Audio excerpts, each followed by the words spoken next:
The amount of materials and tools included with Investigations Math can be overwhelming. This lesson is about organizing your investigations resources.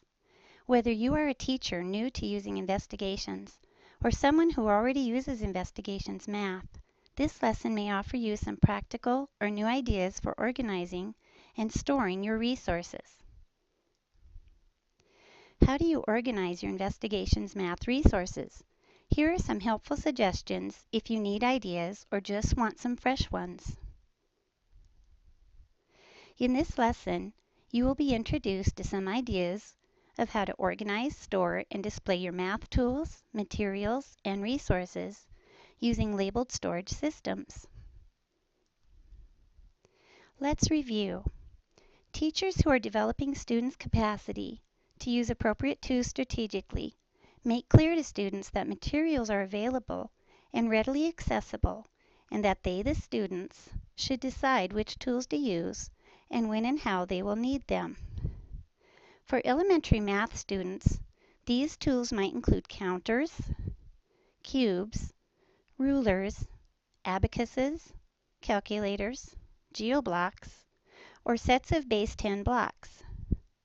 Students most often are sufficiently familiar with tools appropriate for their task and make sound decisions about when each of these tools might be helpful and gather their materials on their own. We want students to clearly see the math manipulatives and tools because the more available they are, the more likely the students are to use them. Time-saving organization can begin right away with the unit blackline masters. After compiling any print resources needed for a specific unit, store each set in a labeled clear plastic sleeve in a large 3-inch binder. Do the same process with the family letters for each unit.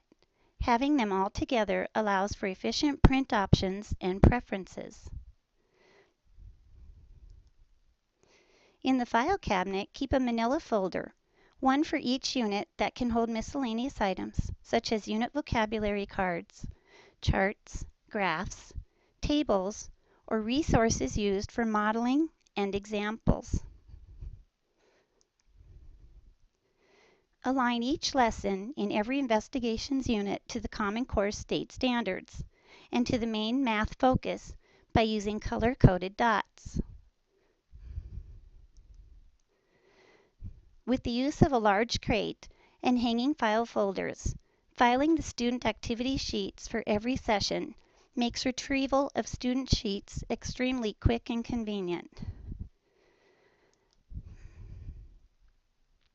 Upon closer view, you will notice in the picture, one hanging file is used for each session within each unit. It is labeled and stores that set of student activity sheets. For example, the label identifying Session 3.1 represents Investigation 3, Session 1 of the current unit. Most of the investigations materials will come in large containers. It is much easier to store and organize them by splitting them into smaller equivalent sets in labeled clear plastic bins. A large assortment of manipulatives and other math tools are easy to keep organized in stacked labeled bins that are easily accessible to the students. The size of the bin largely depends on what type of manipulative being stored.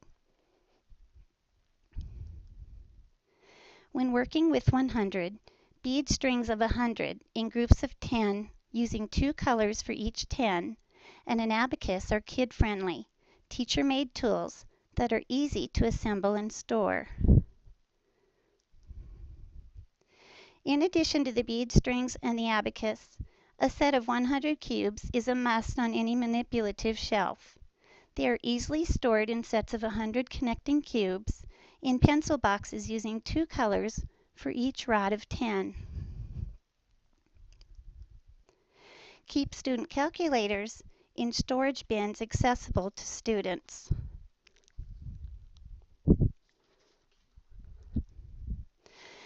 Math vocabulary from each unit is printed and laminated, then displayed as a math word wall. You will notice below the vocabulary words is a large print number line in easy to view position.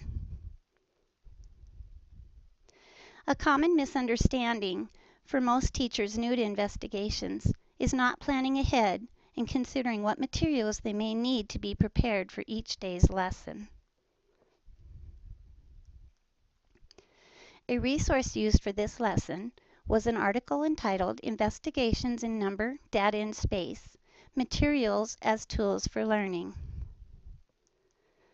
In this lesson, you learned some ideas of how to organize, store, and display your investigation's math tools, materials, and resources using labeled storage systems.